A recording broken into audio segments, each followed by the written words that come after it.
An opportunity now in Cleveland with a quarterback situation that, honestly, he can come out of and win the job. I think he'll do well. I really do. I think the kid works really hard. I think he loves the game of ball. And when it comes down to it, if you have a guy like that loves the game, obviously grown up around it his whole life, I think he'll be successful. He has a tremendous luxury to change plays at the line of scrimmage and what he sees.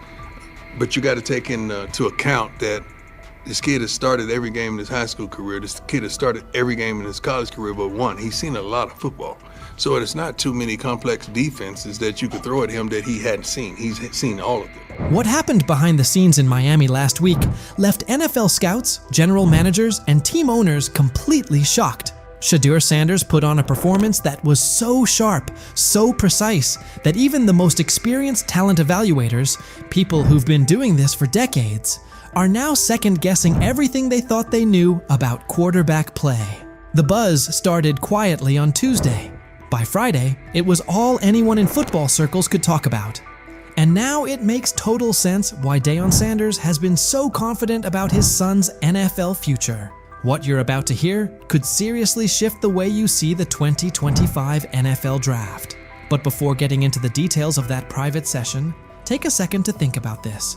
How many times have we seen quarterbacks hyped up only to fall apart under real pressure? How often do college stars shine in the NCAA but fold when they step into the NFL's high-stakes environment? The league's history is full of QBs who looked unstoppable in college but couldn't cut it at the next level. That's exactly why what Shedeur did last week is so unbelievable. This wasn't a flashy highlight reel against weak college defenses. It wasn't a carefully edited clip designed to go viral. This was a real, high-stakes NFL-style workout, with all the pressure you can imagine. Here's what we know. About 3 weeks ago, word started to get around that Shedeur had scheduled a private workout in Miami. But this wasn't just any workout. It took place at a top-tier training facility, the kind of place where legends like Tom Brady and Aaron Rodgers go during the offseason to sharpen their skills. It's a spot known for its privacy and intensity, far away from media noise. But here's where things got really serious. Shedeur didn't just bring in a few position coaches or local scouts. He invited the big names, the harshest critics. These were evaluators who don't get impressed by flashy stats or famous families. Think former NFL defensive coordinators who've built entire careers on shutting down elite QBs. Think scouts who've analyzed everyone from Peyton Manning to Patrick Mahomes. And they all showed up. Every one of them. Inside the facility, the vibe was intense. 15 NFL decision makers, execs, scouts, and coaches were spread across the field. Clipboards out, stopwatches ticking, no smiles, no reactions. Just stone-faced pros who don't hand out compliments lightly. Then Shedeur walked onto the field. No hype, no background music, no cameras trying to catch a viral moment. Just him, carrying the weight of his family name and the hopes of Colorado fans everywhere. The place went silent. And what followed? That's when everything changed. I think he's done a great job. He's a super nice kid. Those guys, the people I work with that interview him and stuff, he's a great guy. He's just got to, he's got to kind of put himself under the radar and work every day, which he seems to be doing. The first drill looked pretty basic on the surface. 40-yard throws to stationary targets. Seems simple, right? Not exactly. These weren't college-level wideouts standing out there. They brought in former NFL receivers, guys who really understand how to create separation and run routes with pro-level precision. These are the kinds of receivers who can truly expose whether a quarterback has what it takes or not. Shedeur steps up to the line. First throw. Absolute laser. 40 yards, fast and clean. Tight spiral, right on target. Hits the receiver perfectly in stride. Scouts glance at each other, but no reactions yet. They've seen strong arms before. Then comes the second throw. Still 40 yards, but now it's a comeback route. Way more challenging. The timing has to be spot on. The throw needs to be out before the receiver even makes his cut. Shedeur doesn't just hit the pass. He reads it ahead of time, releasing the ball before the receiver even turns. When the ball lands right in the receiver's chest, just as he comes out of the break, even some of the veteran coaches are caught off guard. One scout literally drops his clipboard. And that was just the warm-up. The real challenge came next. Game simulation. Imagine this. A mock defense made up of former NFL players. Not fringe guys, but legit starters from just a couple of seasons ago. These defenders know how to bait quarterbacks, disguise their coverage, and turn up the pressure. Here's the setup. 2-minute drill. Down 6 points. 85 yards to go. No timeouts. It's the kind of pressure that usually breaks college quarterbacks and separates the real ones from the hype. Shedeur lines up under center. The defense shows one look, but you can tell something's coming. There's a shift about to happen. Classic disguise to force confusion. As soon as the ball is snapped, the coverage rotates, just like expected. Most young QBs would freeze, panic, or try to force something risky, but not Shedeur. He steps up into the pocket with the kind of calm you see from seasoned pros. Eyes downfield the entire time. Then, he sees it. A tiny window, open for maybe half a second. A slot receiver breaking on a dig route, the linebacker trailing just behind. That window is so tight most college QBs wouldn't even attempt it. But Shedeur doesn't hesitate. He fires a strike right between two defenders, hitting his receiver in perfect stride. The linebacker stops mid-step, stunned. The safety trying to rotate over just shakes his head, like he can't believe what he just saw. The scouts lean in. They know they're watching something rare. And the best part?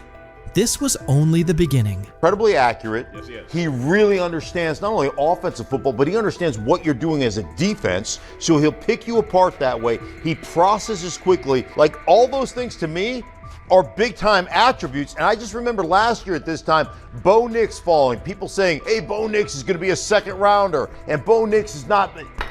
By the way, that guy was one of the best. But now they can't have him. The same people responsible for his slide in the draft are the ones scrambling. They called him cocky, arrogant, threw every label at him, hoping it would break him. But through it all, Shedeur stayed cool.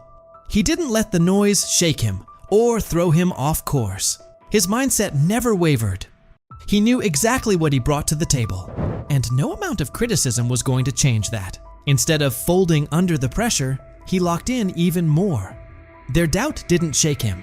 It fueled him, because deep down, he knew that what he showed on that field wasn't some lucky moment. It was real. It was proof of who he is and what he's capable of becoming. And now, those same scouts are left second-guessing everything.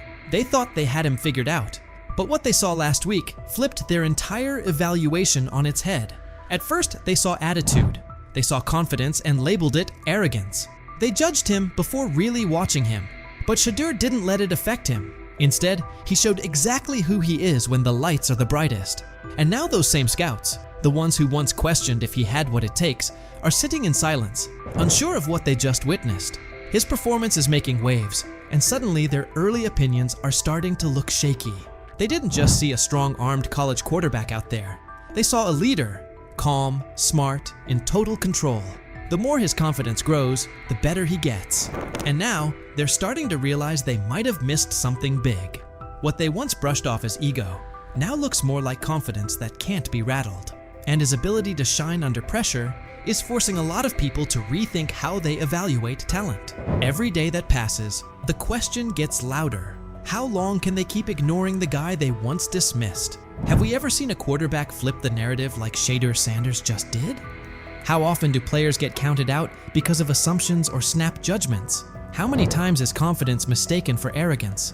And how much potential gets overlooked because of it? Maybe this is that turning point. Maybe those very traits we criticize in young players are actually the ones that turn them into something great. What if Shedeur is exactly the kind of quarterback the league's been missing? What if we're watching the start of something special? So what do you think? Could Shedeur Sanders be the real deal? And what kind of impact will his rise have on the 2025 NFL Draft? So he says, this is exactly what he says. I'm told the footage of Shedeur Sanders meeting with the Giants is so bad that both the Browns and the Sanders family have threatened legal action if it is What in the NFL is happening right now? The New York Giants just leaked a draft interview recording with Shedeur Sanders, and fans are completely freaking out. Did Shedeur take some shots? Did the Giants forget what the word confidential means? Or did someone accidentally hit reply all on something that was supposed to stay locked away? Get ready, because this roller coaster involves hot mics, bad takes, and a whole lot of drama. What happened with Shedeur on draft night to make him fall to the 5th round, and them talking about the Giants coming out with all that information talking about Shedeur did bad, bombed the interview, all that type stuff. We all know my last video when I talked about the interview tape about Shedeur did not get a playbook. The NY Giants, in true Stonewall fashion, dropped a carefully trimmed clip from their highly sought-after interview with Shedeur Sanders, then quickly locked everything else away like it was top-secret intel. Was this a calculated PR stunt, or just a low-key attempt at sabotage? Either way, the silence speaks louder than any official statement. Fans aren't buying this half-baked version of transparency, and they're definitely not ready to just bench him and move on. Instead, they're demanding answers, calling out the organization for what feels like a planned smear job. One thing's for sure, the hate is loud, but Shedeur's supporters are even louder. There was another team that he sat down with. What do you mean it didn't go well after that? So, he was pissed that they did that to him. They did that to him. He counter-confronted them. The same thing they do to every other quarterback prospect. They did that to him. They slide in a mistake to see if you catch it. Right. And so because you're the quarterback. But he didn't take it as a correction. He took it as like he got pissed off. Yeah, and it's like so here's another one. So another one was, he throws a bad interception, and it was a deep throw early in the game, and he comes back and they go in the meeting, they show the interception. Let's just call it like it is. The Giants have perfected the tease. They've basically turned "we've got more, but we're not sharing it" into a comedy act, and the joke's on them. It's like they're standing center stage, booing themselves. Oh, you want more? Too bad. We're guarding it like Grandma's secret lasagna recipe. Congrats, Giants. You've officially become the talk of TikTok, X, and even Aunt Barbara's Facebook. Yep, the holy trinity of online outrage. This whole thing screams drama, screams petty, and definitely screams PR disaster in a fitted cap. Just release the full tape before fans start pulling up to headquarters with pitchforks. And popcorn. GM is getting fired. The GM, who was that nigga that Jaden Daniels. The GM is on film that the nigga's son, the nigga asked his son last draft, yo, who you think I should pick? His son like, yo, you need to get the Jaden Daniels nigga, B. This is what his son, it's on tape. You should go Jaden Daniels. He laughing at his son.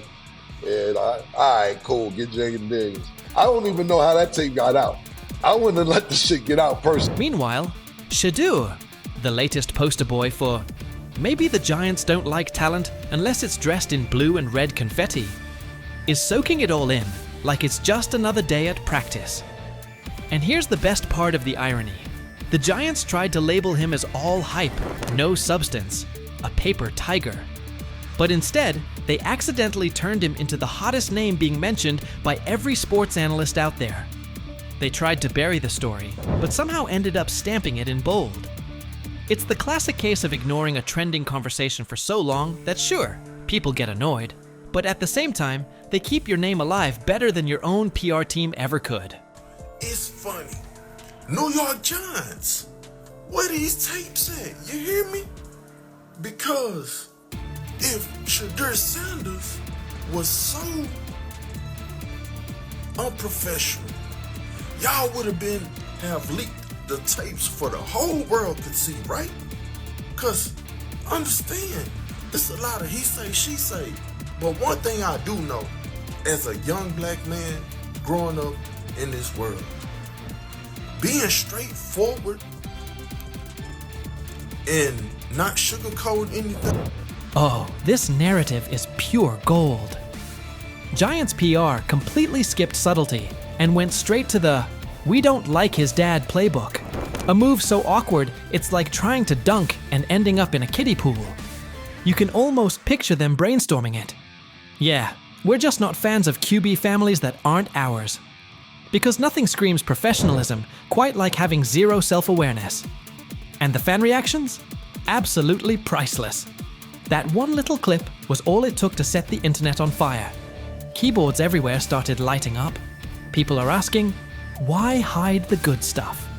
What are you trying to cover up? If there's really nothing to hide, why not just drop the full thing? And spoiler alert, they weren't whispering. Social media exploded faster than a New York City grill on Memorial Day weekend. Them out. Another moment. What they do during the film and the combine and the meetings is teams will install mistakes intentionally planted in the install, and they want you to catch them. Shedeur didn't, and when a coach called him out, once again, it didn't sit well. It's like, bro, there's not many teams needing quarterbacks, especially since Pittsburgh appears to have a deal with Aaron Rodgers and Tennessee's getting Cam Ward. So you're down to the Giants, who are not in. And that brings us to the next tasty slice of irony. By refusing to release the full interview, the New York Giants probably thought they were hurting Shedeur Sanders' image. But instead, they ended up throwing gasoline on the hype train. Rather than shutting things down, they made him look like the kid who grabbed the last cookie and somehow got blamed for taking the whole jar. Only difference? This kid's got cameras on him 24/7, and he's handling the heat like a seasoned pro. Now, every move he makes is being broken down, every throw studied like it's a presidential debate. Fans are calling it what it is. They've lied on Shedeur. Some say the Giants just don't like his dad. And honestly, that might be true. Maybe this whole thing was just a cheap shot at Deion Sanders by extension. But here's the plot twist. The harder they try to drag him down, the more interesting his story gets. The Giants accidentally turned Shedeur into a walking headline, a controversy in cleats. They tried planting doubt, but all they really did was create buzz. He's no longer just a top draft pick. He's now a symbol of resilience, a narrative goldmine, and living proof that real talent doesn't fold under pressure. It levels up. And at this point, even if the Giants wanted to, there's no turning off the spotlight. Okay, so probably the most fun yet the most difficult thing I cover and we cover all year long is not games. It's the NFL draft. Because I've said this many times, you get lied to for a month to 2 months up to it. And so often during the draft, and every few drafts, there's a guy that really falls, precipitously falls. This year it was Shedeur Sanders, it's been Aaron Rodgers, it's been Dan Marino. Every few years somebody falls a lot. And so, but those stories don't come out until like the fall and after. Let's not overlook the fact that the hate is so strong, you could bottle it up and sell it as radioactive cologne. You can practically watch it leaking out of Giants HQ like toxic sludge straight out of a bad superhero origin story. But here's the twist. Maybe that's their superpower. Maybe the New York Giants really believe they're cooking up some secret formula, a cocktail of manipulation and media spin. But here's the thing. Every bit of shade they throw at Shedeur Sanders only makes his story bigger. Every time they try to box him in as some overhyped diva or question his character, they accidentally hand him another viral moment. And now, he's the underdog hero rising through the smoke. Let's be real. This isn't just about football anymore. This is about narratives, control, and how the establishment absolutely loses it when they're no longer holding the pen. And the real kicker? They still won't release the full interview. You've got NFL fans, media heads, and entire Reddit threads all chanting, "Drop the tape." Like it's some long-lost Beatles album. Meanwhile, the Giants are just sitting there, staring into the void like nobody saw this mess coming. Now, I don't know if it ever gonna get leaked or not. The tapes, the New York Giants have the tape. They definitely have the tape. It's confirmation that they have the tape. Shedeur didn't do nothing. It's what they saying he did. I'm gonna tell you what these mixed reaction right here. So we already know about the New York Giants, but the Pittsburgh Steelers head coach Mike Tomlin reported Miles Sanders' talent, but hesitated to draft him due to previous challenges with quarterbacks like Russell Wilson and Justin Fields, leading to more cautious approach. Las Vegas Raiders. Sanders met with Raiders at the NFL Scouting Combine and expressed enthusiasm about potentially joining the team. His familiarity with the West Coast offense and quick release was noted positive, though concerns about his ceiling. We have seen Shedeur Sanders take second-team reps before, but today, interestingly, at least during one move-the-ball period, it was really one of the first move-the-ball periods that we've seen, the Browns actually had Shedeur Sanders go ahead of Dillon Gabriel. Yeah, I think so. I think he's earned it, and I think we've all seen that. He's done a really, really nice job with all of the things that the Browns have given him to do so far. Big news out of Cleveland. Things have taken quite a turn. Mary Kay Cabot, who used to be one of Shedeur Sanders' biggest critics, is now giving him credit where it's due. She recently shared that Shedeur has officially moved up to take first-team reps at training camp, ahead of Dillon. According to Cabot, Shedeur didn't just land the spot, he genuinely earned it, showing real improvement and skill. This is a big shift in how Shedeur is being talked about, and it really speaks to his hard work and focus. Cabot now says he's no longer just a rookie backup, he's a real contender for the starting QB job. Head coach Kevin Stefanski has reportedly approved Shedeur for those first-team reps, which are expected to start next month. It's a big step forward, and a clear sign that Shedeur is ready to compete at the top level. As we get closer to the season, all eyes will be on Shedeur to see if he can lock in that starting role. But it wasn't always this way. Back during minicamp and OTAs, Cabot was one of his toughest critics. She constantly labeled him as a fourth-team quarterback and argued that he wasn't getting the reps he needed to show what he could do. For a while, she seemed like one of the only media figures not sold on his potential. While most of the coverage was backing Shedeur, Cabot stood firm in her doubts about whether he was truly ready. The way it played out yesterday is the way that I thought it would, is that Shedeur right now is the fourth-team quarterback. He did not take any team reps yesterday. Sometimes there's misinformation that comes out of an OTA like that, but he just did not take any team reps. And not just that he wasn't the second guy or the first guy, he didn't take any 11-on-11s yesterday. At one point, Mary Kay Cabot even claimed that Cleveland wasn't setting up Shedeur Sanders to compete for the starting role. In her view, Shedeur wasn't in line to start any preseason games, at least not yet. While he was holding it down with the fourth-team offense, Cabot highlighted that he wasn't being prepped the same way as Dillon Gabriel or the more experienced Kenny Pickett. According to her, the coaching staff hadn't given Shedeur the go-ahead to practice with the first-team unit, leaving a lot of people wondering what his actual role on the team would be. At that stage, it was obvious Shedeur still had a lot to prove. When Cabot was pushing the idea that Shedeur was stuck as the fourth-string QB, plenty of people pushed back, and Kimberly A wasn't having it. When she was asked whether Shedeur had been buried on the depth chart, she didn't hesitate. Kimberly shut the notion down completely. She said flat out that there was no way you could seriously put him in that spot. Anyone who thought Shedeur was being overlooked, she said, was just getting it wrong. According to Kimberly, it wasn't just unlikely, it was straight up inaccurate to say he wasn't being noticed. His skill, presence, and the way he played made it impossible to ignore him. He's as old as Harry, and you're sending him out there against these guys. I don't like anything about it. Extension because it hurts the team every way you look at it. And then finally, Kmart. If I said Cleveland, are they making a mistake burying Shedeur Sanders on their depth chart? Greeny, I don't think he's buried at all.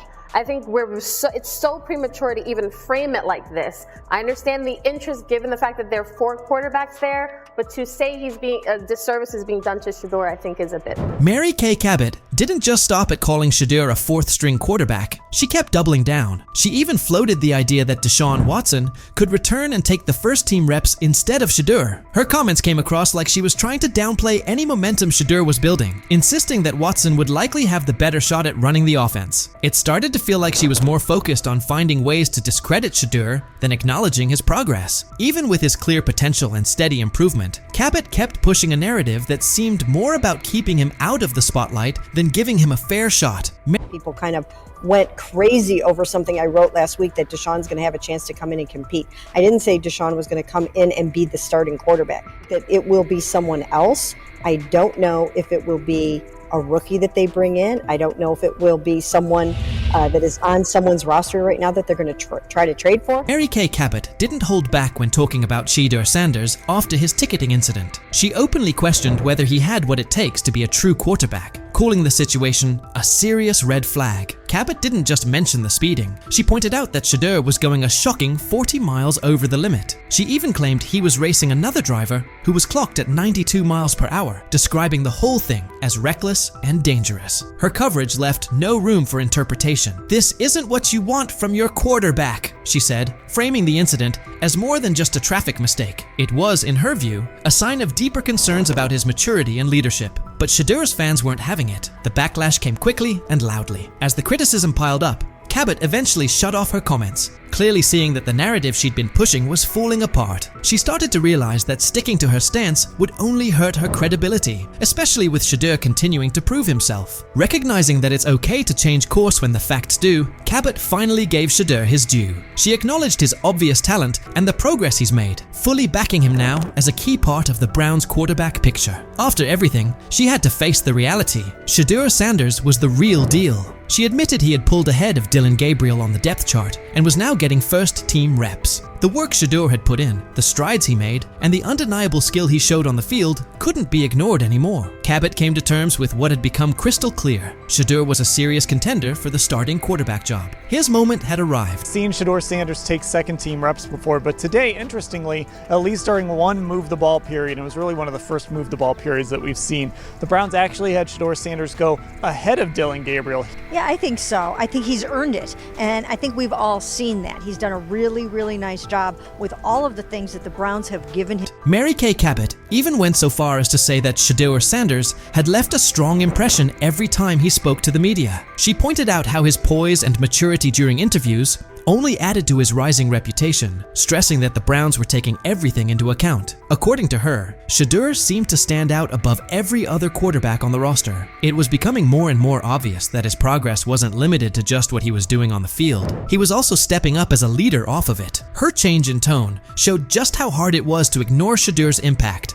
and the potential he was starting to reveal in every part of the game. Shedeur Sanders has now shown, without question, that his skill and drive are the real deal. Even Cabot, once one of his harshest critics, has come around. His development as a player, his ability to exceed expectations, and the way he carries himself in front of the media have all helped shift the conversation. He started out being dismissed as a fourth-string quarterback, but Shedeur kept pushing, eventually moving ahead of names like Dillon Gabriel. Through strong showings during minicamps, OTAS, and the lead up to the season, he's proven he's ready for the spotlight. And it's not just Mary Kay who's flipped her stance. A lot of people who once doubted him are now among his loudest supporters, giving him credit for the growth he's shown and the potential he brings to the team. Shedeur's rise has been all about resilience. He's turned criticism into motivation, and that dedication has earned him respect. His progress isn't just about football, it's also about the leadership and maturity he's displayed along the way. As Shedeur keeps growing, it's clear he's not just another rookie, he's on track to become a breakout star. What do you think? Has Shedeur truly earned his spot as a starting QB contender, or is there still more work to do? Was Mary Kay right to change her opinion, or should she have stuck with her original take? What do you think was the turning point that flipped the script for Shedeur? And do you believe this support he's getting